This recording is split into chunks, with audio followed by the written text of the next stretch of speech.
তোমাকে ডাকি যদি একবার আল্লাহ,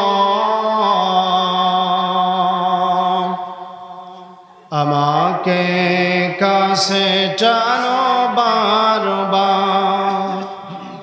যদি পথ ভুলে যাই আমাকে দিও ঠাই। যদি পথ ভুলে যাই আমাকে দিও ঠাই। দিও দিশা এইটুকু আবদার আল্লাহ, আমাকে কাছে টানো বারবার। তোমাকে ডাকি যদি একবার আল্লাহ, আমাকে কাছে টানো বারবার। আসসালামু আলাইকুম ওয়া রাহমাতুল্লাহ। এই কণ্ঠর ব্যবহার তাফসীর মাহফিল যত সময় পর্যন্ত চলবে, কণ্ঠটা কিন্তু আমি যত সময় আছি সজাগ রাখতে হবে। কারণ এই কণ্ঠ যিনি আমাদেরকে দিয়েছেন, কথা বলার শক্তি যিনি আমাদেরকে দিয়েছেন, তিনি কে? আল্লাহ। হয় নাই, তিনি কে? আল্লাহ। আল্লাহ সুবহানাহু ওয়া তাআলা পৃথিবীর জমিনে শুধুমাত্র মানুষদেরকে এই কথা বলার শক্তি দিয়েছেন। সমস্ত মানুষকে দিয়েছেন ভাই? সমস্ত মানুষকে দেয় নাই। আমরা পৃথিবীর জমিনে কত মানুষকে দেখতে পাই তারা কথা বলতে পারে না। আল্লাহ সুবহানাহু ওয়া তাআলা আমাদের জানান, শোনো বান্দারা, এই পৃথিবীর জমিনে তোমরা এমন অনেক মানুষকে দেখতে পাবা যে মানুষগুলো তোমাদের চাইতে দেখতে সুন্দর। শুধু দেখতে সুন্দর তা নয়, তোমাদের চাইতে তাদের শারীরিক গঠন আরো ভালো, বংশ ভালো, গোত্র ভালো, অর্থনৈতিক অবস্থান ভালো। কিন্তু আমি আল্লাহ রাব্বুল আলামিন তাদেরকে কথা বলার শক্তি দিই নাই। আল্লাহ রাব্বুল আলামিন পবিত্র কালামের 3 নম্বর সূরা সূরাতুল আল ইমরানের 6 নম্বর আয়াতের মধ্যে আমার আল্লাহ রাব্বুল আলামিন আমাদেরকে জানান, হুয়াল্লাযী ইউসাউইরুকুম ফিল আরহামি কাইফা ইয়াশা। আল্লাহু আকবার। আল্লাহ রাব্বুল আলামিন বলছেন, বান্দারা শোনো, আমি আল্লাহ রাব্বুল আলামিন তোমরা যখন মাতৃগর্ভে ছিলা, দুনিয়ার কোন মানুষের কোন তাকাব্বুরি, কোন মাতব্বরি যেই জায়গায় ছিল না, আমি আল্লাহ রাব্বুল আলামিন কি করেছি? ওই মাতৃগর্ভে আমি আল্লাহ রাব্বুল আলামিন মানুষদের আকৃতি দিয়েছি। পৃথিবীর জমিনে তোমরা দেখতে পাবা অনেক মানুষ এমন আছে, আমি আল্লাহ রাব্বুল আলামিন 2টা চক্ষু দিয়েছি। ওই 2টা চক্ষু দিয়ে পৃথিবীর আলো দেখতে পারে না। আমি আল্লাহ রাব্বুল আলামিন পৃথিবীর জমিনে এমন অনেক মানুষকে দিয়েছি, একটা হাত নাই, একটা পা নাই, এমন অনেক মানুষকে দিয়েছি, কণ্ঠ আছে, কথা বলতে পারে না। সুতরাং বান্দা, আমি আল্লাহ রাব্বুল আলামিন তোমাদের যাদেরকে কথা বলার শক্তি দিলাম, দুনিয়াতে যাওয়ার পর বান্দা আমি আল্লাহ রাব্বুল আলামিনের শুকরিয়া আদায় করবা, আমি আল্লাহ রাব্বুল আলামিনের জিকির করবা। এই ময়দানে আমরা যারা আছি, যারা কথা বলতে পারি, আওয়াজ করে একবার আল্লাহ তাকবীর দি বলেন, আল্লাহু আকবার, আল্লাহু আকবার। এই আওয়াজটা ধরে রাখবেন ইনশাআল্লাহ। পৃথিবীর জমিনে আল্লাহ সুবহানাহু ওয়া তাআলা 2 শ্রেণীর মানুষকে আল্লাহ তাআলা দিয়েছেন। এক শ্রেণীর মানুষ যারা কোরআন প্রেমী, আর এক শ্রেণীর মানুষ কোরআন বিদ্বেষী। শুধুমাত্র আমাদের এই সময় নাকি আল্লাহ রাসূল যখন পৃথিবীর জমিনে এসেছেন এই কোরআনের দাওয়াত দেওয়া শুরু করেছেন সেই সময় থেকে? সেই সময় থেকে পৃথিবীর জমিনে যারা কোরআন প্রেমী মানুষ, এই কোরআনুল কারীম নিয়ে তারা কি করতে চায় এবং এই কোরআনুল কারীম নিয়ে তাদের কর্মসূচি কি, এইটা জানবো। এবং কোরআন বিদ্বেষী মানুষ যারা, কেন বিদ্বেষী এবং তাদের এই কোরআন নিয়ে কর্মসূচি কি, এইটা জানবো। এরপরে আলোচনায় ঢুকবো। আল্লাহ রাব্বুল আলামিন আমাদের জানাচ্ছেন এই পৃথিবীর জমিনের ভিতরে যারা কোরআন প্রেমী তারা আমার কোরআনুল কারীম বারবার তেলাওয়াত করতে চায়, বারবার শ্রবণ করতে চায়। এই কোরআনুল কারীমের ভিতরে আমি আল্লাহ রাব্বুল আলামিন যেই বিধানগুলো দিয়েছি, যে আইনগুলো দিয়েছি, নীতি দিয়েছি, আদর্শ দিয়েছি, তারা নিজেরা এই বিধানগুলো মানতে চায়, অপরকে মানাতে চায় এবং এই কোরআনুল কারীম দ্বারা পৃথিবীর জমিন আলোকিত করতে চায়। এবং এই যে কোরআনের মাহফিল আয়োজন করেছে, এই মাহফিলগুলো থেকে তারা কি চায়? এই মাহফিলগুলোতে তারা দুইটা জিনিস করতে চায়। এক নাম্বার তাদের ঈমানটাকে আরো বাড়াইয়ে নিতে চায়, আর দুই নাম্বার হলো এই সমাজ থেকে সমস্ত প্রকার জুলুমাত মানে অন্ধকার দূর করতে চায়। আল্লাহ রাব্বুল আলামিন আমাদের দেখেন জানাচ্ছে ঈমান কেমনে বাড়ে। আল্লাহ রাব্বুল আলামিন পবিত্র কালামের ৮ নম্বর সূরা সূরাতুল আনফাল ২ নম্বর আয়াতের মধ্যে আমাদের সুন্দর করে জানাচ্ছেন কেমনে বান্দার ঈমান বাড়ে। আল্লাহ রাব্বুল আলামিন বলছেন, ইন্নামাল মুমিনুনা আল্লাযীনা ইযা যুকিরাল্লাহু ওয়াজিলাত কুলুবুহুম ওয়া ইযা তুলিয়াত আলাইহিম আয়াতুহু যাদাতুহুম ঈমানা ওয়া আলা রাব্বিহিম ইয়াতাওয়াক্কালুন।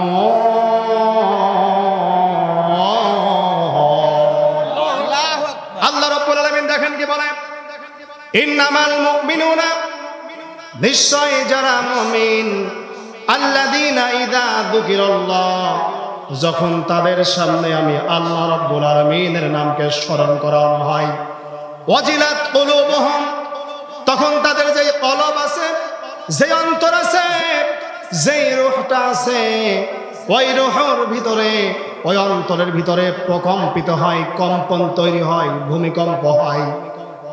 আল্লাহ রাব্বুল আলামিন তাহলে প্রথম নাম্বার কি বলল? যারা মুমিন আমি আল্লাহর কথা শুনলে কি হয়? তাদের অন্তরে ভূমিকম্প তৈরি হয়, কম্পন তৈরি হয়। বলেন সুবহানাল্লাহ। এইবার একটু বুঝে নেওয়ার দরকার যে আল্লাহ তাআলা তো বলল কি, আমার কথা শুনলে, আমার কালাম শুনলে, আমার নাম শুনলে মুমিনের অন্তর কম্পন তৈরি হয়। আসলেই হয় কিনা? একটু উদাহরণ আমরা বাস্তবিকতার দৃষ্টিকোণ থেকে যদি নিই, আমাদের কাছে এটি পরিষ্কার হয়ে যাবে। যেমন দেখেন, আমাদের সমাজের ভিতরে আমাদের যে সমস্ত ভাইয়েরা, যে সমস্ত বোনেরা নাচা গানা করে, গান বাজনা করে, বড় বড় বক্সে যখন ডুম ডুম ডুম আওয়াজ হয়, যারা এর সঙ্গে জড়িত, যারা আত্মাটা ওই বক্সের সঙ্গে জড়িত, গান বাজনার সঙ্গে জড়িত, দেখবেন কোন একটা জায়গায় এভাবে স্ত্রী বসে আছে, শরীর ঝাঁকাচ্ছে। দেখেছেন কি দেখেন না? দেখেছেন। আমার নিজের দেখা, নিজের জবান দিয়ে তার ওইরকম একজন মানুষের কাছ থেকে শোনা। আমাদের এলাকায় ময়নউদ্দিন ফকির লাঠি খেলতো, আপনারা চেনেন? ময়না ফকির নামে কাউকে চেনেন? আমাদের কোমর ভোগ। এই ময়নউদ্দিন ফকির যখন লাঠি খেলতো, আমাদের বাজারের উপরে একজন দাদা হয়, সম্পর্কে দাদা হয়, তিনি বসে আছেন আমাদের রঘুনাথপুর স্কুল অ্যান্ড কলেজ মাঠে, লাঠি খেলা চলতে ওই ঢোলের এরকম তালি দিচ্ছে, বাড়ি দিচ্ছে, আওয়াজ অনেক দূর থেকে শোনা যাচ্ছে। ওই দাদা একদম বৃদ্ধ হয়ে গেছে, নিজে নিজে চলতেও পারে না, তারে ধরে ধরে বাজারের উপর নিয়ে আসা লাগে, চা খেয়ে আবার বাড়ি যায়। ওই ঢোলের আওয়াজ যখন শুরু হয়েছে, আমার ওই দাদাও এই শরীর না যাচ্ছে, যে একা একা চলতে পারে না। জিজ্ঞাসা করলাম যে দাদা কি বাবা, তুমি এরকম নাচতেছো কেন? ওখানে ঢোল বাজছে। বলছে নাতি বুঝবা না, ওই ঢোলের সঙ্গে আমার আত্মার সম্পর্ক। বিগত 50 থেকে 60 বছর ওই ঢোলের তালে তালে আমি খেলা করেছি।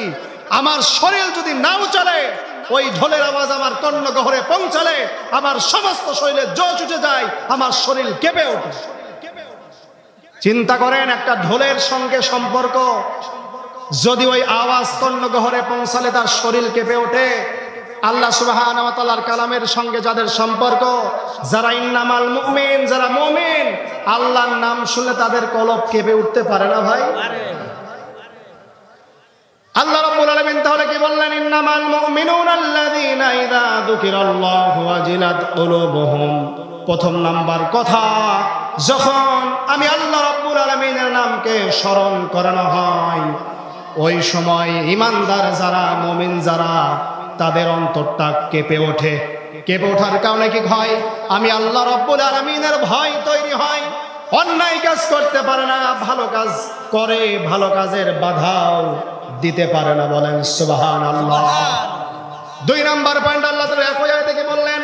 ওয়াইদা তুলিয়াত আলাইহিম আয়াতুহু যাদাতুহুম ঈমানা ওয়া আলা রাব্বিহিম ইয়াতাওয়াক্কালুন।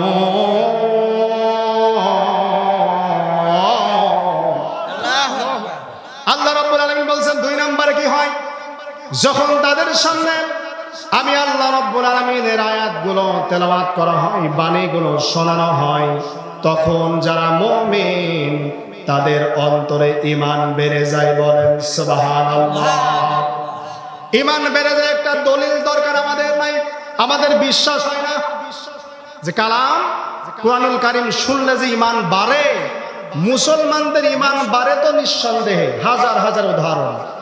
কিন্তু যারা মুসলমান হয় নাই, বিধর্মীদেরও ঈমান বাড়ে। একটা জ্বলন্ত উদাহরণ আমি আপনাদের সামনে টানব ইনশাআল্লাহ। হযরত ওমর ফারুক রাদিয়াল্লাহু তাআলা ইসলাম কখনো গ্রহণ করেন নাই। আল্লাহ রাসূল কি করলেন?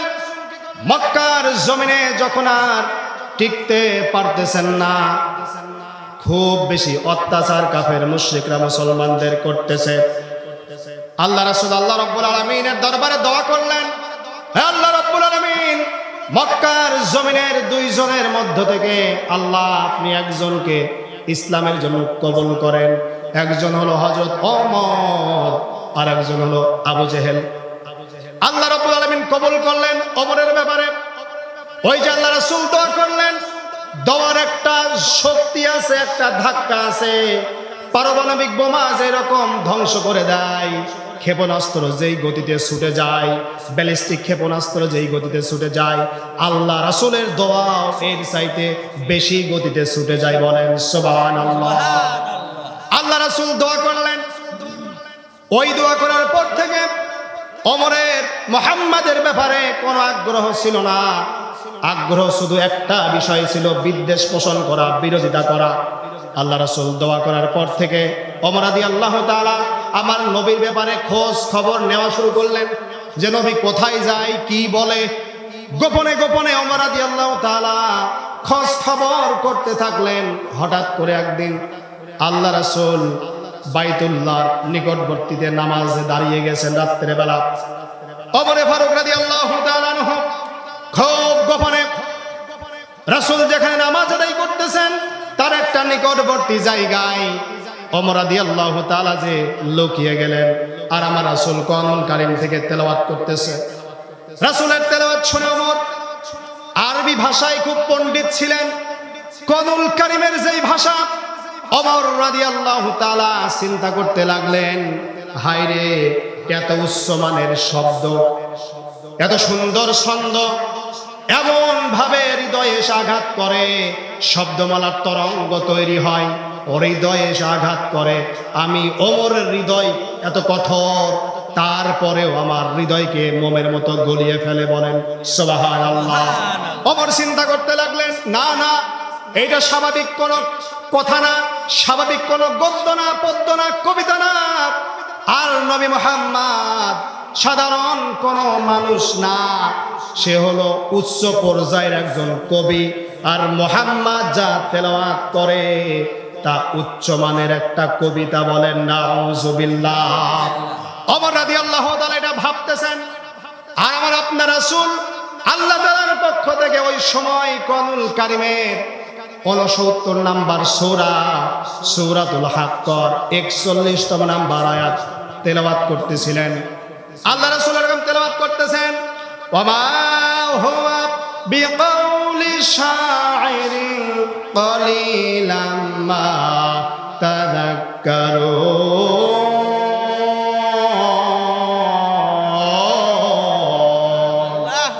এই আয়াতের অর্থ আল্লাহ রাসূল বলতেছে, আল্লাহ রাব্বুল আলামিন বলতেছেন যে এটি কিন্তু পৃথিবীর জমিনের মানুষেরা তোমরা মনে করো না এইটা কোনো কবির কবিতা, এটা কোনো কবির কবিতা নয়, এটি আল্লাহ তাআলার পক্ষ থেকে প্রেরিত আয়াত।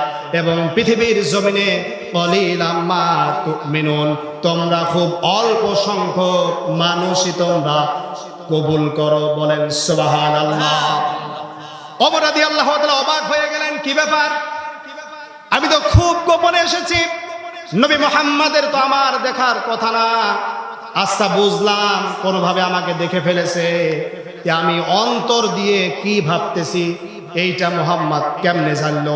হ্যাঁ, আমি তো অন্তর দিয়ে ভাবতেছি, আমাকে নাই দেখে ফেলেছে কোনোভাবে, পিছনে তাকায় বা অন্যভাবে বুঝতে পেরেছে, কিন্তু আমি অন্তর দিয়ে কি ভাবতেছি এইটা মুহাম্মদ কেমনে জানে?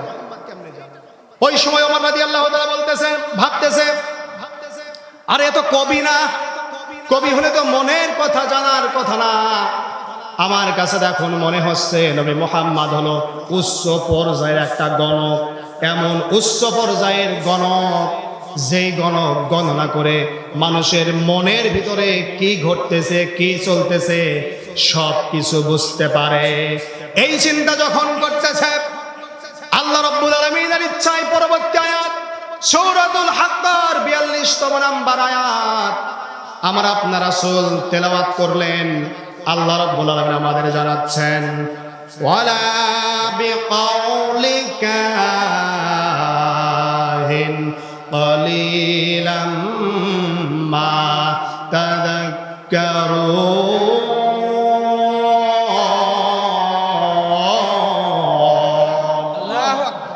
আল্লাহ রাব্বুল আলামিন বলছে, আল্লাহ রাসূল তেলাওয়াত করতেছেন, হে পৃথিবীর মানুষেরা শোনো, তোমরা যদি মনে করো এই কোরআনুল কারীম এই কিতাবটা কোন গণকের দ্বারা লিখিত, এটা ভুল।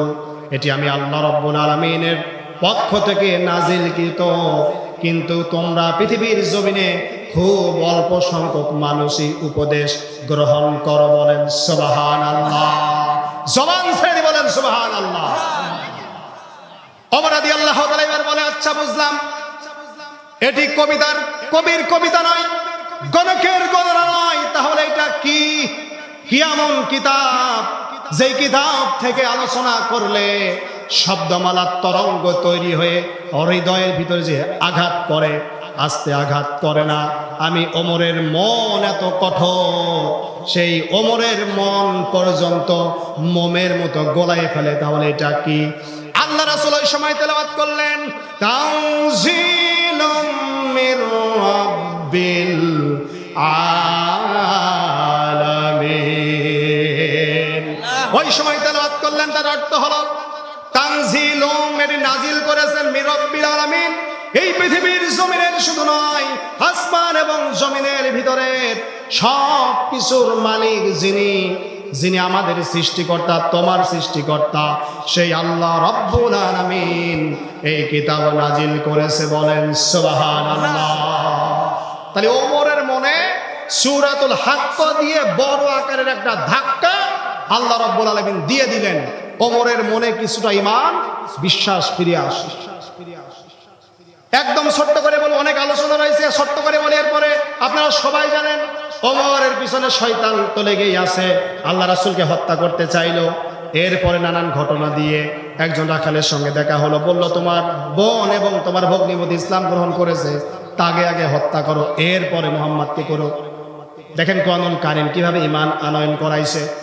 ওমর রাদিয়াল্লাহু তাআলা বাড়ির দিকে ছুটলেন, দরজার নিকটবর্তী যখন হলেন তখন তিনি শুনতে পেলেন যে ঘরের ভিতর থেকে কেমন যেন ওই যে রাসূলের কাছে যে আয়াতগুলো শুনে যেরকম বিমোহিত হয়েছিলেন, দরজার কাছে যখন আসলেন, আসার পরে তিনি লক্ষ্য করলেন ওই ঘরের ভিতরে একই জাতীয় আওয়াজ কর্ণ গহরে এসে ধাক্কা দিচ্ছে। ওই ধাক্কাটা ওমরের কলবের ভিতরে যে মারতেছে। বলেন সুবহানাল্লাহ। ভিতরে প্রবেশ করলেন, প্রথমে ভালোভাবে বোঝালেন ইসলাম ছাড়ো, দিন ছাড়ো, মুহাম্মদ ছাড়ো, মানলেন না, প্রচন্ড আকারে আঘাত করলেন, এরপরে ঈমান ছেড়ে দিলেন না। যখন স্থির থাকলেন, রক্ত বেহে সমস্ত শরীর রঞ্জিত হয়ে গেছেন, এরপরে ওমর নরম হলেন, কারণ ধাক্কা আছে, একটা দুবার ধাক্কা আর একটা সূরা হাক্কত ধাক্কা। ওমর রাদিয়াল্লাহু তাআলা নরম হলেন, বলেন তুমি কি পড়তেছো, আমার একটু শোনাও তো। এত মারলাম, রক্তাক্ত হয়ে গেল, তাও ঈমান ছাড়বা না। কি এমন তেলাওয়াত তোমরা করতেছো, আমি ওমরের হাতে একটু দাও। বলে দেওয়া যাবে না, পবিত্র হও। পবিত্র হলো। এরপরে আল্লাহ রাব্বুল আলামিন পবিত্র কালামের 20 নম্বর সূরা সূরাতুত তাহার একটা পাণ্ডুলিপি ফাতেমা তার হাতে দিলেন, তার বোন। ওমর রাদিয়াল্লাহু তাআলা করলেন, তাহা মা আনজালনা আলাইকাল কুরআনা লিতাশকা ইল্লা তাযকিরাতাল লিমান ইয়াখশা তানজিলাম মিম্মান খালাকাল আরদা ওয়াস সামাওয়াতিল উলা আর-রাহমানু আলাল আরশিস তাওয়া। এই আয়াতগুলো তেলাওয়াত করতেছে ওমর রাদিয়াল্লাহু তাআলার দু চোখের পানি গাল বেয়ে দাড়ি বেয়ে ফোটাই ফোটাই জমিনের উপরে পড়তেছে। ফাতেমাকে বলতেছেন, আমি আর নিজেকে ধরে রাখতে পারতেছি না, এ কি কুরআন পড়লাম আমি এতদিন শুনেছি, আজ নিজের জবান দিয়ে পড়ার সঙ্গে সঙ্গে আমার ভিতরে সবকিছু ওলট পালট হয়ে গেছে। যত দ্রুত পারো মুহাম্মাদের কাছে আমাকে নিয়ে চলো, মনে হয় আমার কলব ছিঁড়ে যাবে, ফেটে যাবে। বলেন সুবহানাল্লাহ। এই কোরআনুল কারীমের তেলাওয়াতের মধ্য দিয়ে বেঈমান গুলো ইমানদার হয়, তাদের ইমান বৃদ্ধি পায়।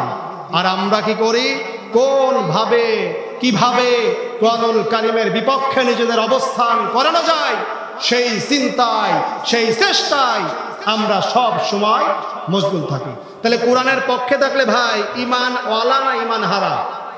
ইমান ওয়ালা। ইমানের পথে অবিচল থেকে আমার মরণ যেন হয়, তোমারই কাছে মিনতি আমার, তোমারই কাছে মিনতি আমার, মহামহিম দয়াময়। ইমানের পথে অবিচল থেকে আমার মরণ যেন হয়। বলেন আল্লাহুম্মা আমিন। তাহলে প্রথম নাম্বার কি হয়, এই কোরআনুল কারীমের আলোচনা দিয়ে আমাদের ঈমান বৃদ্ধি পায়। তাহলে মুসলমানরা যারা ঈমানদার, আমরা এই কোরআনুল কারীমের আয়োজনের মধ্য দিয়ে আমাদের ঈমানগুলো বাড়িয়ে নিতে চাই। 2 নম্বরে কি হয়, এই কোরআনুল কারীম দ্বারা, এই কোরআনুল কারীমের আলোচনার দ্বারা এই সমাজ, এই দেশ, ব্যক্তি, পরিবার সবকিছু আলোকিত করা যায়। শূন্য পরিবেশ থেকে আলোর দিকে ধাপিত হওয়া যায়। আল্লাহ সুবহানাহু ওয়া তাআলা কোরআনুল কারীম পৃথিবীর জমিনে পাঠিয়েছেন, আমরা সবাই জানি। কোন জামানায় পাঠিয়েছেন? যেই জামানায় পাঠিয়েছেন ওই জামানার নাম কি? আইয়ামে জাহেলিয়া, মানে কি? অন্ধকারের যুগ। আর কোরআনকে আল্লাহ তাআলা কি হিসাবে পাঠিয়েছেন? আলো হিসাবে, আলো দিয়ে। অন্ধকার দূর করার জন্য কি প্রয়োজন হয়? আলোর প্রয়োজন হয়। আল্লাহ তাআলা অন্ধকার যুগে পাঠিয়েছেন কোরআনকে আলো দিয়ে। দেখেন আল্লাহ তাআলা কি বলেন পবিত্র কালামের 14 নম্বর সূরা, সূরাতুল ইব্রাহিমের একদম প্রথম নাম্বার আয়াত। আল্লাহ সুবহানাহু ওয়া তাআলা আমাদের জানাচ্ছেন, কিতাবুন আনজালনাহু ইলাইকা লিতুখরিজান নাসা মিনাজ যুলুমাতি ইলান নূর। আল্লাহ রাব্বুল আলামিন বললেন, শব্দগুলো দেখেন, কিতাবুন আনজালনাহু, কিতাব মানে বই, গ্রন্থ, পুস্তক। আনজালনাহু মানে আমি অবতীর্ণ করেছি। কিতাবুন আনজালনাহু ইলাইকা, তোমার প্রতি। লিতুখরিজান নাস, মানুষদেরকে বের করে আনার জন্য। কোথা থেকে বের করে আনবে মানুষদেরকে? কোরআন। মিনাজ জুলুমাত, মিন মানে হতে বা থেকে, জুলুমাত মানে অন্ধকার, দিক, ইলান নূর মানে আলোর দিকে। আল্লাহ রাব্বুল আলামিন এই আয়াতের মধ্যে আমাদের জানাচ্ছেন, শোনো বান্দা, এই পৃথিবীর জমিনে আমি আল্লাহ রাব্বুল আলামিন এই কোরআনুল কারীমটা পাঠিয়েছি আলো করে। এর কাজ কি? পৃথিবীর জমিনে যাওয়ার পর এই কোরআনুল কারীম দিয়ে সমাজের ভিতরে যারা অন্ধকারে নিমজ্জিত আছে, এই সমাজে, এই পৃথিবীতে যেখানে যেখানে অন্ধকার আছে, এই কোরআনের আলো সেখানে প্রবেশ করিয়ে সমস্ত প্রকার অন্ধকারকে দূরীভূত করে দিয়ে ওই জায়গায় কোরআনের আলোয় আলোকিত করার জন্য আমার আল্লাহ রাব্বুল আলামিন এই পৃথিবীর জমিনে কোরআন পাঠিয়েছে। বলেন সুবহানাল্লাহ। আল্লাহ তাআলা বলছেন সমস্ত অন্ধকার দূর করার জন্য আমি আল্লাহ তাআলা কোরআনুল কারীম পাঠিয়েছি। জুলুমাত বলতে কি বোঝায়? জুলুমাত দ্বারা আমরা কি বুঝি? অন্ধকার বলতে কি বুঝি? জুলুমাত বলতে বিভিন্ন তাফসিরে নানা রকম ভাবে জুলুমাতের সংজ্ঞায়িত করা হয়েছে। এক নাম্বার মনে রাখবেন, জুলুমাত কাকে বলে? যেখানে ন্যায় ভিত্তিক জনকল্যাণমূলক আইন নাই, আবার কিছু আইন থাকলে আইনে বাস্তবায়ন নাই, যেই জায়গায় নীতি নাই, যেই জায়গায় আদর্শ নাই, যেই জায়গায় মানবতা নাই, যেই জায়গায় সভ্যতা নাই, যেই জায়গায় মানুষের হকের নিশ্চয়তা নাই, যেই জায়গায় মানুষের সম্মানের নিশ্চয়তা নাই, যেই জায়গায় নারীর মূল্য নাই, নারীর মর্যাদা নাই, নারীর নিরাপত্তা নাই, ওই অবস্থাকে, ওই জায়গাকে, ওই সময়কে কোরআনের ভাষায় বলা হচ্ছে জুলুমাত। আপনি দেখেন তো প্রিয় ভাই, আমাদের দেশের ভিতরে কতটুকু আইন জনকল্যাণমূলক আইন আছে, আবার যতটুকু আইন আছে কতটুকু এই আইনের শাসন আছে, কতটুকু মানবতা আছে, সভ্যতা আছে। দিন যত যাচ্ছে এই মানবতা, এই সভ্যতা, নীতি, আদর্শ সব কিছু আমাদের থেকে দূরে সরে যাচ্ছে। কারণ কি? আমরা কোরআন থেকে যত দূরে সরতেছি, এই ভালো দিকগুলো আমাদের চাইতে তার থেকে বেশি দূরে সরে যাচ্ছে। আল্লাহ রাব্বুল আলামিন বললেন এই কোরআনুল কারীম পৃথিবীর জমিনে আমি পাঠিয়েছি এই পৃথিবীটা আলোকিত করার জন্য। আল্লাহ রাব্বুল আলামিন বলছেন পৃথিবীটাকে আলোকিত করব। আলোকিত করার প্রক্রিয়াটা কি, পদ্ধতিটা কি, কেমনে আল্লাহ আলোকিত করবে? এমন তো নয় কোরআনুল কারীম ঘরে রেখে দেব, ওই কোরআনুল কারীমে ইলেকট্রিসিটি লাইটের মতো আলো দেবে, তা না। আল্লাহ রাব্বুল আলামিন বলছেন কেমনে আলোকিত সমাজ হবে, রাষ্ট্র হবে, প্রতিটা বিভাগ হবে, আইন বিভাগ হবে, শাসন বিভাগ হবে, বিচার বিভাগ কিভাবে কোরআনের আলোয় আলোকিত হবে আমি তোমাদেরকে বলতেছি, খুব মনোযোগ দিয়ে শোনো কেমনে আলোকিত হবে সবকিছু।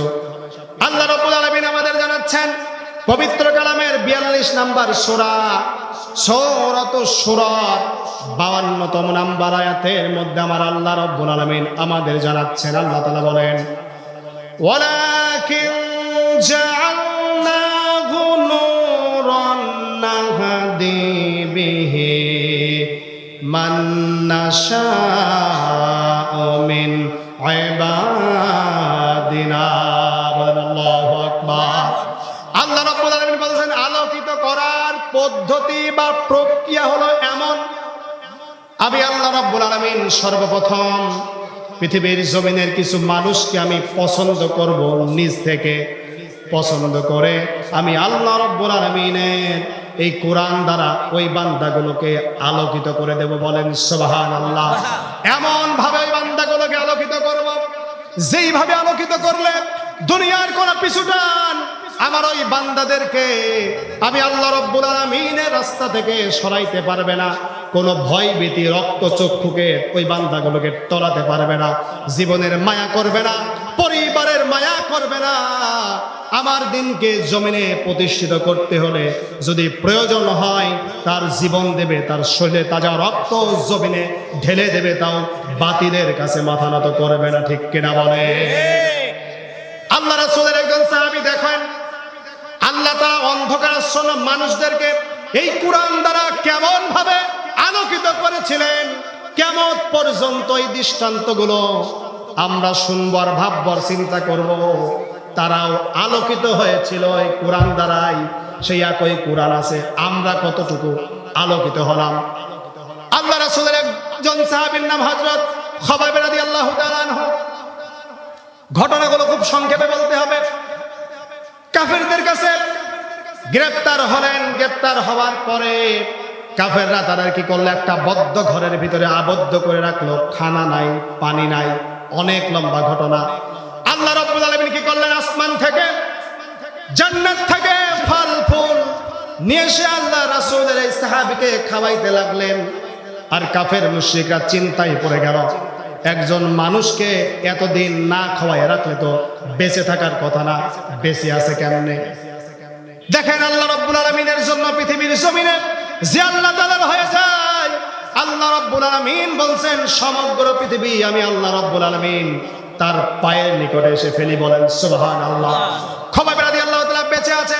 হঠাৎ করে সিদ্ধান্ত হলো না, এইভাবে ও মারা যাবে না, ওকে জনসম্মুখে নিয়ে এসে তাকে হত্যা করতে হবে। আর সাধারণ মানুষদের মনে ভয় তৈরি করাইতে হবে, যাতে করে তারা এই জমিনে আর ইসলাম বাস্তবায়ন করার সাহস না পায়। খবাব রাদিয়াল্লাহু তাআলাকে কি করা হলো, শিকল দিয়ে বাঁধা হলো। ওই জমিনের ভিতরে এলান করে দেওয়া হলো, আগামীকাল একজন ধর্মদ্রোহী এবং আমাদের ধর্ম বিদ্বেষীকে হত্যা করা হবে। হে যুবকেরা, হে বৃদ্ধরা, হে বালক বালিকারা, তোমরা সকলে আসবা, মজা করবা, তোমাদের সামনেই বিদ্বেষী লোকটাকে হত্যা করা হবে। খবাব রাদিয়াল্লাহু তাআলাকে নিয়ে আসা হচ্ছে, স্লোগান দেওয়া হচ্ছে, কাফের মুশরিকদের নামে স্লোগান দেওয়া হচ্ছে, আল্লাহ এবং তার রাসূলকে অপমানিত করা হচ্ছে। স্লোগান দিতে দিতে এই যে আপনারা যেরকম একটা মঞ্চ করেছেন, এরকম একটা মঞ্চকে সাজানো হয়েছে। পিছনের দিকে এরকম একটা কাঠ এরকম বেঁধে রাখা হয়েছে। খবাব রাদিয়াল্লাহু তাআলাকে কি করা হলো, দুইটা হাত, একটা বাম হাত বাম দিকে, ডান হাত ডান দিকে, এইরকম প্রথমে শিকল দিয়ে বাঁধা হলো। দুইটা পাও খালি রাখলেন না, দুইটা পাও শিকল দিয়ে কাঠের সঙ্গে বেঁধে দেওয়া হলো। বড় বড় পেরেক নিয়ে আসা হলো জনসম্মুখে। এই হাতের ভিতরে হাতুড়ি দ্বারা এরকম আঘাত করে করে ওই পেরেক গুলো শরীরের ভিতরে বিদ্ধ করানো হলো। খবাব রাদিয়াল্লাহু তাআলা আঘাতের প্রচণ্ডতায় জ্ঞান হারিয়ে ফেললেন। এই মানবতা বিরোধী এই অসভ্যগুলো সেখানেও থামলেন না। এইরকম লম্বা করে এরকম খোসাতে যায়, এরকম ছুরিগুলো নিয়ে আসা হলো। খবাব রাদিয়াল্লাহু তাআলার সমস্ত দেহে এইরকম বলে খোসানো হলো। ফিনকি দিয়ে সমস্ত শরীর থেকে রক্তের ফুলকি ছুটতে লাগলো। খবাব রাদিয়াল্লাহু তাআলা অজ্ঞান মতো হয়ে আছে, তার শরীর চলে না, জীবন বের হয়ে যাবে অবস্থা। ওই সময় কাফের মুশরিকরা খবাবের সামনে এসে বলছেন, হে খবাব, তোমার জীবন তো প্রায় শেষ পর্যায়ে, আমরা তোমাকে একটা প্রস্তাব দিতে চাই। কি দিতে চাই ভাই? প্রস্তাব দিতে চাই। বলে কি প্রস্তাব? তুমি এখানে আছো, ঈমান ছেড়ে দাও, তোমাকে ছেড়ে দেওয়া হবে। খবাব ইশারায় বলে যে না, ঈমান ছাড়বে না। বলে আর একটা সহজ প্রস্তাব তোমার জন্য আছে। বলে কি সেটা? বলে তুমি ভাবো, তুমি যেই জায়গায় আসো, যেই অবস্থাতে আসো, তোমার এই জায়গায় তোমাকে মুক্ত করা হবে, আর তোমার নবীকে তোমার এই জায়গায় বেঁধে দেওয়া হবে। তুমি যদি এটি রাজি থাকো, রাজি হবার সঙ্গে সঙ্গে তোমাকে ছেড়ে দেওয়া হবে। খবাব রাদিয়াল্লাহু তাআলা কিন্তু একদম মুমূর্ষ অবস্থায়, শরীরে মনে হচ্ছে আর চলতেছে না, অজ্ঞান হওয়ার আগ মুহূর্ত। এই প্রস্তাব যখন খবাবকে দেওয়া হলো, খবাব রাদিয়াল্লাহু তাআলা ক্ষুধার্ত বাঘের নাই, সিংহের নাই, আওয়াজ দিয়ে উঠলেন, এই কাফের বেঈমান, কি এমন প্রস্তাব আমার সামনে দেও? এত বড় স্পর্ধা কোথায় পাও? আমি খবাবের জীবন একটা, এই একটা জীবন আমি ইসলামের জন্য দিচ্ছি, কিন্তু শুনে রাখো, আমার জীবন যদি আল্লাহ তাআলা 100 বার ফিরিয়ে দেয়, 100 বার আমি জীবন দিব, কিন্তু আল্লাহর জমিনে আল্লাহর দিন বাস্তবায়নের পথ থেকে আমি ফিরে আসব না। বলেন সুবহানাল্লাহ। এই ছিল আলোকিত মানুষ। আল্লাহ রাব্বুল আলামিন বলছেন, এই কোরআনুল কারীম আমি দিলাম, এই সমাজের মানুষকে প্রথমে আমি আলোকিত করব। ওই যে কিছু সংখ্যক মানুষকে আমি আল্লাহ রাব্বুল আলামিন নিজ দায়িত্বে কোরআনের আলো দ্বারা আলোকিত করলাম। তাদের দায়িত্ব হচ্ছে সমাজের মানুষগুলোকে এইভাবে একত্রিত করবে, তাদেরকে কোরআন শোনাবে, কোরআন বোঝাবে, আল্লাহর জমিনে আল্লাহর দিন বাস্তবায়ন করার যে গুরুত্ব সেগুলো বোঝাবে। এইরকম বোঝাইতে বোঝাইতে একটা সময় যখন সংখ্যা বেড়ে যাবে, ওই যুবকগুলো, ওই বৃদ্ধগুলো, বালক বালিকাগুলো সবাই একসঙ্গে দাঁড়িয়ে যাবে। শীষে ঢালা প্রাচীরের মতো শক্ত অবস্থান নিয়ে যখন সমাজের ভিতরে দাঁড়িয়ে যাবে, তখন এই সমাজের ভিতরে যত অন্যায় চলে, অবিচার চলে, জুলুম চলে, অত্যাচার চলে, ধর্ষণ চলে, মাদক ব্যবহার চলে, মাদকের কেনা বেচা চলে, সমস্ত কিছুর বিপক্ষে যখন এই যুবকেরা, এই কোরআন দ্বারা আলোকিত যুবকেরা যখন দাঁড়িয়ে যাবে, তখন সমস্ত জায়গা থেকে অন্ধকার দূর হয়ে যাবে। বলেন সুবহানাল্লাহ। কিভাবে অন্ধকার দূর হবে? আমাদের পৃথিবীর জমিনে সব থেকে অন্ধকার সময় হলো আমাবস্যার রাতে। 2-4-5 হাত দূরেও ভালোভাবে দেখা যায় না, খালি চোখে। আল্লাহ রাসূল আমাদের জানাচ্ছেন, ঘোর অনামিশা অন্ধকার যেমন পূর্ব আকাশে সূর্যের উদয় যখন হয়ে যায়, সমগ্র অন্ধকার দূরীভূত হয়ে যখন আলোকিত হয়ে যায়, ওই সময় যখন যুবকেরা দাঁড়িয়ে যাবে, পৃথিবীর জমিন থেকে সব অন্ধকার দূর হয়ে আলোয় কোরআনের আলোয় আলোকিত হয়ে যাবে। বলেন সুবহানাল্লাহ। যে সমাজের ভিতরে অন্যায় হয়ে যাক, যাই হয়ে যাক, আমার এত কি ঠেকা পড়েছে যে আমি এগুলো বাধা দিতে যাব? কেন বাধা দেব? আমি নিজের খাবো, নিজে ইনকাম করবো, নিজের ঘরে থাকবো, এগুলোতে বাধা আমি কেন দেবো? অন্যায় কাজে বাধা দেবেন এজন্য আল্লাহ রাব্বুল আলামিন বলছেন, পৃথিবীর জমিনে যত নবী এসেছেন এবং এই নবীদের মধ্যে যত উম্মত আছে, সব উম্মতের মধ্যে শ্রেষ্ঠ উম্মত কারা বলেন তো? আওয়াজ দেন, কারা শ্রেষ্ঠ উম্মত? কেন জানেন? শ্রেষ্ঠ উম্মত আমার বাবাজি বলছে, কিন্তু কেন সেটা জানেন? পবিত্র কালামের 3 নম্বর সূরা সূরাতুল আলে ইমরান, একদম 110তম নাম্বার আয়াত যদি আপনি পড়েন, তাহলে বুঝতে পারবেন উম্মতে মুহাম্মাদীকে আল্লাহ কেন শ্রেষ্ঠ উম্মত বললেন। আল্লাহ রাব্বুল আলামিন বলছেন, কুনতুম খায়রা উম্মাতিন উখরিজাত লিন-নাসি তা'মুরুনা বিল মা'রুফি ওয়া তানহাউনা আনিল মুনকার। বলেন আল্লাহু আকবার। দেখেন আপনারা কেন শ্রেষ্ঠ? আল্লাহ বললেন, কুনতুম খায়রা উম্মাতিন। এই পৃথিবীর জমিনে আদম থেকে শুরু করে যত নবী পৃথিবীর জমিনে এসেছেন, এর মধ্যে সব চাইতে উত্তম মর্যাদাবান উম্মত হলো উম্মতে মুহাম্মাদী। এখন অন্যান্য উম্মতেরা মন খারাপ করতে পারে, কেন আমরা না কেন? আল্লাহ তাআলা এরপরে বলছেন, কারণ হলো কুনতুম খায়রা উম্মাতিন উখরিজাত লিন-নাস। তারা মানুষের কল্যাণের জন্য কাজ করবে, মানুষের ভালোর জন্য কাজ করবে, তোমরা করো নাই। 2 নাম্বার কারণ, কুনতুম খায়রা উম্মাতিন উখরিজাত লিন-নাস তা'মুরুনা বিল মা'রুফ। আমার এই উম্মতগুলো ভালো কাজের আদেশ দেবে, ওয়া তানহাউনা আনিল মুনকার, আর মন্দ কাজে বাধা প্রদান করবে। এই কারণে হলো এরা শ্রেষ্ঠ উম্মত। বলেন সুবহানাল্লাহ। শ্রেষ্ঠ উম্মত কেন? মানুষের মঙ্গলে কাজ করবে। 2 নাম্বার, ভালো কাজে আদেশ দেবে। 3 নাম্বার, মন্দ কাজে বাধা দেবে। অনেক আলোচনা ছিল, আমি আলোচনা এত করতে পারবো না, সময় নেই, আমি শুধু ধারণা দিয়ে যাচ্ছি আজকে আপনাদের। অন্য কোনো দিন যদি সময় হয় বিস্তারিতভাবে বুঝাইয়ে তাফসীর আকারে শোনাইতে পারবে ইনশাআল্লাহ। এইবার দেখেন মূল আলোচনা, কেন এইবার আলোকিত করার পরও কিছু মানুষ এই কোরআনুল কারিমে বাধা দেয়, বিপক্ষে থাকে? কারণটা কি? উদ্দেশ্যটা কি? কয়েকটা উদাহরণ দিলে আপনাদের কাছে পরিষ্কার হয়ে যাবে। কেউ রাগ করবেন না তো ভাই? আচ্ছা, দেখেন আমাদের সমাজের ভিতরে ভাই চুরি হয় দিনের বেলা না রাতে? বেশি হয় কোথায়? রাতে। চোরদের সুযোগ কোন সময়? রাতে। রাত আলো না অন্ধকার? অন্ধকার। এই বিভিন্ন জায়গায় ডাকাতিগুলো হয় দিনের আলোয় না রাতের অন্ধকারে? অন্ধকার। আপনাদের এলাকায় বদমাইশ নাই? আমাদের এলাকায় দিকে আছে। বেশিরভাগ বদমাইশি করে দিনের আলোতে না রাতের অন্ধকারে?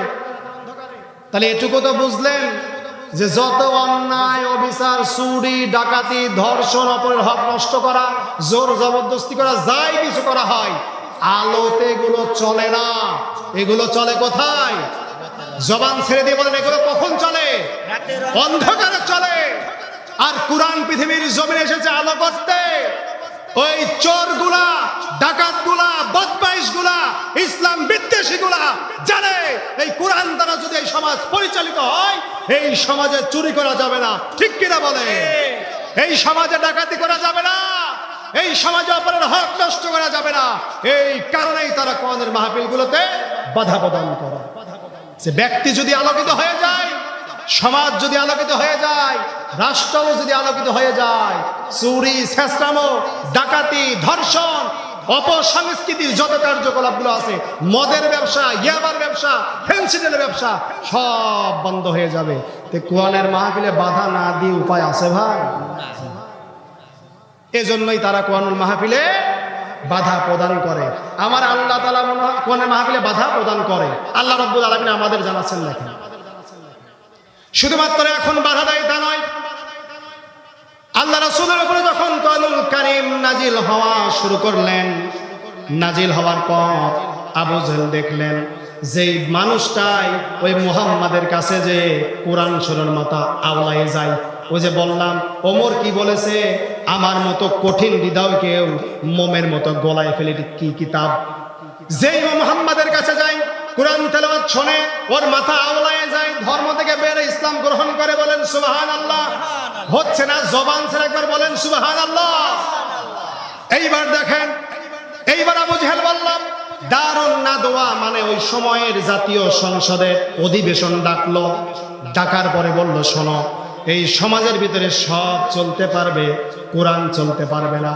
এই সমাজের ভিতরে গান বাজনা চলবে, এই সমাজের ভিতরে নাচাগানা চলবে, এই সমাজের ভিতরে মদের আড্ডা চলবে, জুয়ার আড্ডা চলবে, যাত্রাপাড়া চলবে, নর্তকীদের নিয়ে অকাম করা যাবে, সব কিছু চলবে, কোরআনুল কারীম চলবে না।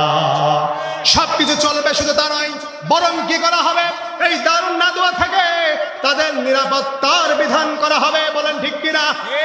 এই জন্য আমরা দেখেছি কি বাংলার জমিনেও কিছু বছর আগে আমাদের নূর ইসলাম কিছু সময় আগেই বলে গেছে, আমি শুনতেছিলাম, বাংলার জমিনে যাত্রাপাড়া চলেছে, নর্তকীদের নিয়ে নাচানাচি চলেছে, কোরআনের মাহফিলে 144 জারি হয়েছে কি হয় না?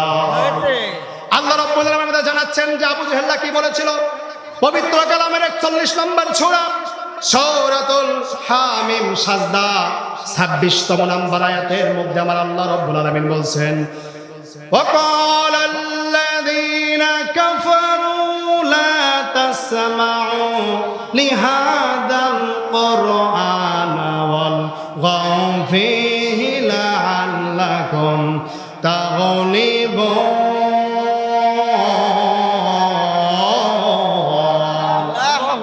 আল্লাহ রাব্বুল আলামিন বলছেন وقال الذين كفروا, কাফেররা বলা বলি করতে লাগলো, আদেশ জারি করলো, লা মানে না, তাসমাউ সামিয়া থেকে তাসমাউ করা হয়েছে, লা তাসমাউ তোমরা শ্রবণ করবা না। কি শ্রবণ করবা না? লিহাজাল কোরআন, এই কোরআন তোমরা শুনবা না। প্রথম নাম্বার অর্ডার হলো তোমরা কেউ এই কোরআন শুনতে পারবে না।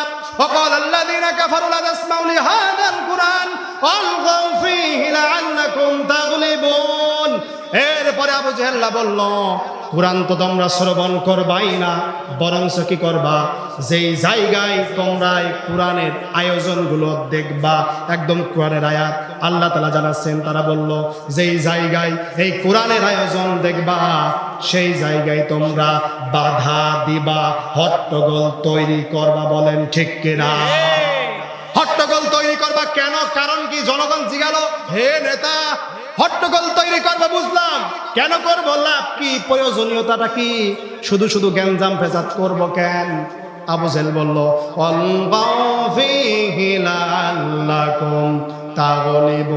কারণ হলো এই কোরআনুল কারীমকে যদি তোমরা থামাইতে না পারো, এই কোরআনুল কারীমের প্রচার যদি তোমরা থামাইতে না পারো, তোমরা বিজয়ী হতে পারবা না। কি করবা না? এই কোরআন না থামাইতে পারলে তোমরা বিজয়ী হতে পারবে না।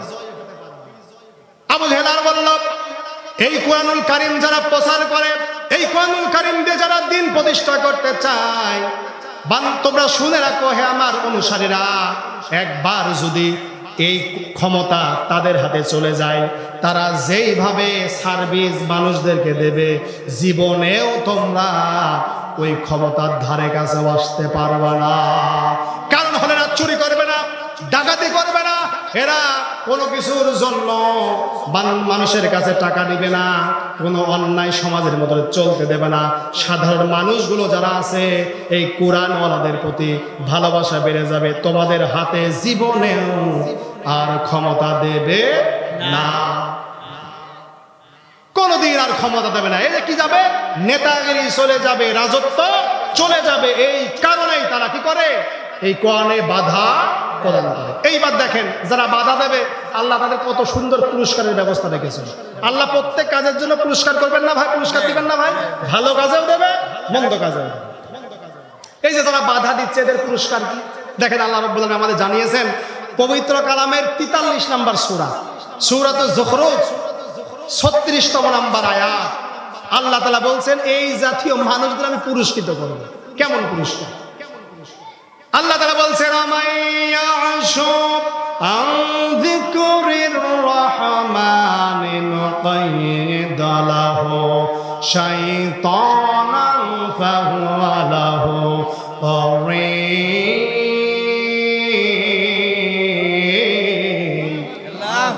আল্লাহ রাব্বুল আলামিন বলছেন যারা এই কাজগুলো করবে, আমার জিকির থেকে, আমার কোরআন থেকে, আমার দিন থেকে যারা বিপদগামী হবে, আমি আল্লাহ রাব্বুল আলামিন ওই মানুষগুলোর জন্য একটা শয়তান নির্ধারণ করে দেব। ওই শয়তানের অন্য কোনো কাজ নাই, ওই শয়তানের প্রিয় ভাইরা অন্য কোনো দায়িত্ব নাই। ওই শয়তানের দায়িত্ব শুধু ওই যে বান্দার জন্য আল্লাহ রাব্বুল আলামিন নির্ধারণ করলেন সারা দিন ওর সঙ্গে থাকা, আর ওকে ওয়াসওয়াসা দিয়ে আরো বাতিলের ভিতরে ঢুকিয়ে দেওয়া। বলেন নাউজুবিল্লাহ। এই জন্য দেখবেন যারা এই কোরআনের মাহফিলে বাধা দেয়, এরা বেশিরভাগই আল্লাহর কাছে তওবা খাস দিলে না করলে, আল্লাহ কবুল না করলে জীবনে আবার এইদিকে ফিরে আসতে পারে না। আওয়াজ দিয়ে বলবেন কোরআনের পক্ষে থাকবেন না বিপক্ষে? কোরআনের পক্ষে। ভোটের জন্য কি কণ্ঠের ওই আওয়াজ সেভ করে রাখতেছেন আপনারা? ওই সাইড দোকানে ঘোলা পানি আর ড্যাম হয়ে যাওয়া বিড়ি সিগারেট খাওয়ার জন্য আওয়াজ এখানে দেন না কেন? কোরআনের পক্ষে না কোরআনের বিপক্ষে? কোরআনের পক্ষে। তাও হয় নাই, পক্ষে না বিপক্ষে, পক্ষে না বিপক্ষে। এই জায়গায়, এই ময়দানে প্রতি বছর ধারাবাহিকভাবে এই তাফসীর মাহফিল গুলো, অনুষ্ঠানগুলো পরিচালিত হোক। যারা যারা চান দুই হাত তুলে আমার আল্লাহকে দেখা। তাকবীর, আল্লাহু আকবার, লিল্লাহি তাকবীর, আল্লাহু আকবার। কোরআনের আলো, ঘরে যাও, আল হাদিসের আলো, ঘরে ঘরে যাও, নারায়ে তাকবীর। আল্লাহু আকবার। আচ্ছা এইবার দেখেন, আল্লাহ সুবহানাহু ওয়া তাআলা আমাদের সবাইকে কোরআনের পক্ষে থাকার তৌফিক দান করুক। সকলে বলি আল্লাহুম্মা। আল্লাহুম্মা।